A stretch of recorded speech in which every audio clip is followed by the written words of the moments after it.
Hey guys, Mr. Basie here, and today we're going to summarize and analyze episode 5 of the Hunt the Truth audio series, number 5 being Out of Time. So without further ado, we're going to start at the beginning. Ben walks into the Oni facility where he has an appointment with Sully. He describes how well the interior of the building is decorated with the finest of materials and very intricate attention to detail. He then walks up to the receptionist and tells her he has a 1 o'clock appointment. He then describes how this gesture is a formality, as the receptionist was likely tracking him with things like where he went and at what speeds he was walking. This essentially embodies the whole Big Brother is watching theory. In summary, essentially, as he puts it, they were expecting him. The entire time he is waiting for the appointment, he is very nervously contemplating the chances of his conversation with Thomas Wu being flagged. Upon being called for the appointment, he walks down a long hallway to Sully's office. Once inside the room, Sully is described as being very involved in his compad and doesn't really pay Ben any mind at all. Nervously, he decides to make small talk to break the awkward silence. I tried some small talk. If I didn't take you for an antiques guy, Sullivan, where'd you get the clock? I've always had it. Nice. So, How's the story, Ben? It's good. You getting what you need? Absolutely. Want to make sure you're getting all your questions answered. Great. No, yeah, I am. I mean, Perfect. I was still desperately trying to figure out what was happening when Sullivan stopped swiping. He looked up at me for the first time and he had this little twinkle in his eye. There's someone who'd like to talk to you, Ben. They leave Sully's office and go deeper into the facility, and it becomes more and more militarized. Ben takes notice of that and says to Sully, Didn't realize they let civilians in this far. It's a special day, Ben. Sullivan's department had seemed almost vacant, but now there were more and more people moving through the halls, mostly in uniform. They didn't speak or look up. They just stared down at their compads like Sullivan, swiping as they walked. The ice-cold efficiency of everything was striking. We're here. When they reach their destination, they go into another room with a large black panel on the wall, which Ben believes to be for observation. More nervous and anxious than ever, Ben asks who he will be meeting with when Sully suddenly interrupts him. Who am I, Oh, do you need to do a mic check or anything? Mic check? Mic check? Are we... I want to make sure you get all of this. Get all of... What? Listen, I just... Relax, Ben. This is gonna be big. Focus. Sully, I just wanted to say that I had every intention... May I present to you Senior Chief Petty Officer Franklin Mendez.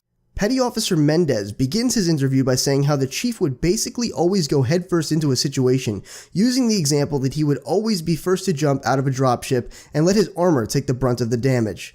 The interesting part is when he begins to talk about how he knew that Chief was a prodigy soon after he met him, and that not only did Mendez believe he was ready for the augmentations, but apparently Chief quote-unquote couldn't wait. Once John had the procedures done, Mendez said everyone was blown away by the results. Medical engineers said his systems integrated flawlessly with the tech.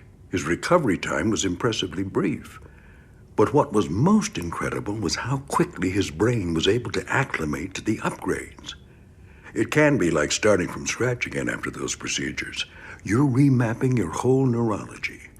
But while the other guys were still trying to learn to walk, John was running and jumping and kicking ass.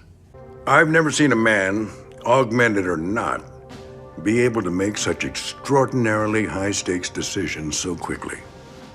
Chief will find himself facing a complex scenario in a dense field of variables and almost instantly weigh the costs and benefits, immediately generating a creative solution. After those uplifting statements, Mendez thanks Ben for doing the story because, as he puts it, the Spartans deserve their due. And the tone of this conversation remains fairly positive until Ben asks a question that was more than likely instigated by Mishak Marathi in episode 4. It's inspiring. Absolutely. It's amazing. But do you think one man should have that much power? You see now, it's your phrasing there that could get you into trouble. It sounds like you're making a presumption that I could find adversarial, which in turn would make your tone condescending and this conversation decidedly unpleasant. Now that's not something you want, son. No, Would you like to rephrase the question? Of course, I'm sorry. At that moment, the light suddenly changed in the room, and Sullivan started swiping through his compad. Room's turning over. I apologize for the inconvenience, gentlemen, but we are about to get a change of venue. The interview at this point is abruptly interrupted by both Sully consistently pushing the fact that they are leaving to another area, and then Mendez stating that they will need to reschedule as he is needed somewhere else. Afterwards, Ben receives disturbing news from Sully. Sullivan was on the move again, buried in his compad. I followed after him. Sullivan! Yep. Yeah, where should I report? It's at 1600? It's not up yet? Let's see. Oh no. Wait a minute. What? Looks like we're getting a request for raw now. Yep. For me? Yeah, you're shipping raw files off for edit by 0900 Thursday. No, hold on. I can't ship off the raw files. It's all back at home. You just received boarding docs for the 5:30. That leaves you 24 hours to upload when you get back. Wait, I've only done mock-ups for the first few episodes. That's editorial, Ben. Let them worry about it. But what about Mendez then? Love it. If the other stuff is even half that good, the story's going full distribution, widescreen. Okay, I know. I'm still in the middle of it though, so I can just wait for him. Sullivan, I can wait here and finish the interview with Mendez. I've got time. Sullivan stopped walking when I said that. He turned around and walked right up to me. Ben, you don't have time. You have a deadline and a boarding pass for the 5:30. Really quickly, I want to note that during the conversation, Ben says, "I can't ship off the raw files, they are all at home." But then there is immediately another ping noise that comes from Sully's compad, and he says, "You just received boarding passes for the 9:30. This in particular is very strange, as it is almost as if Ben has no choice but to post his story unfinished, and that someone is really pressing this matter. Ben catches his transport, and as he sits down, he recognizes the voice of someone who is complaining. He believes it to be Jacob Walker, the man who told Ben those boot camp stories about the Master Chief. Ben approaches him and takes notice that he is wearing a suit and tie, something that is suspicious as he seemed as though he was extremely laid back in their last interview, even starting the interview without a shirt on. Once he begins to question him, however, is when things really get strange.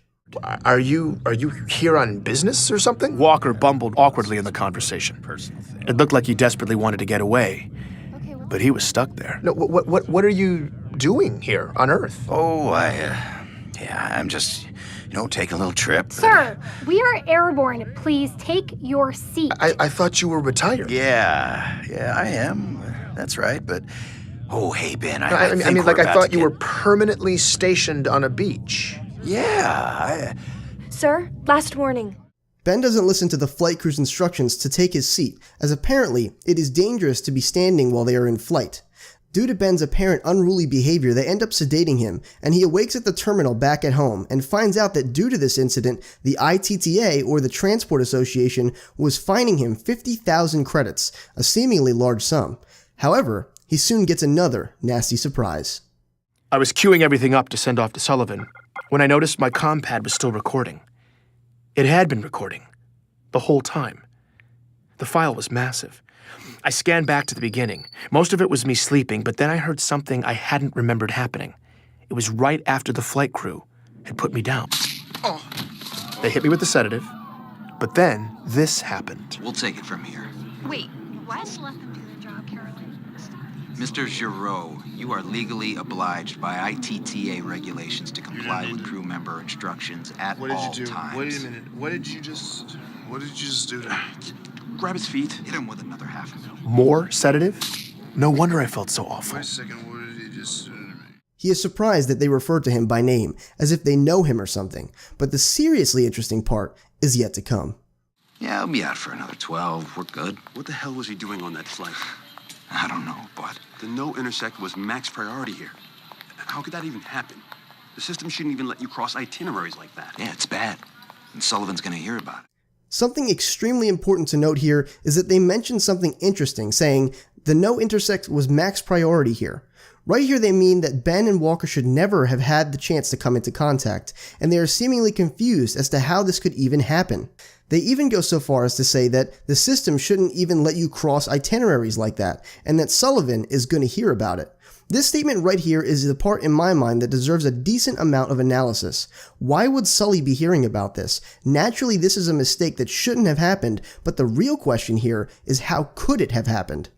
Could Sullivan actually be on Ben's side here despite his position? Is he trying to help Ben tell the true story, but can only do so much because of the eyes that are always watching? If so, then this would explain why someone, possibly Sully, was in such a hurry to scuttle Ben out of the facility, and would further explain him saying, "You don't have time."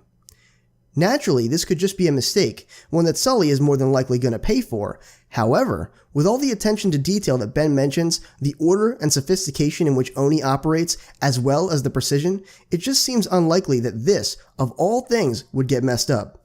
Chances are it was on purpose, and if it was, whoever did it wanted Ben to encounter Walker to raise even further suspicion.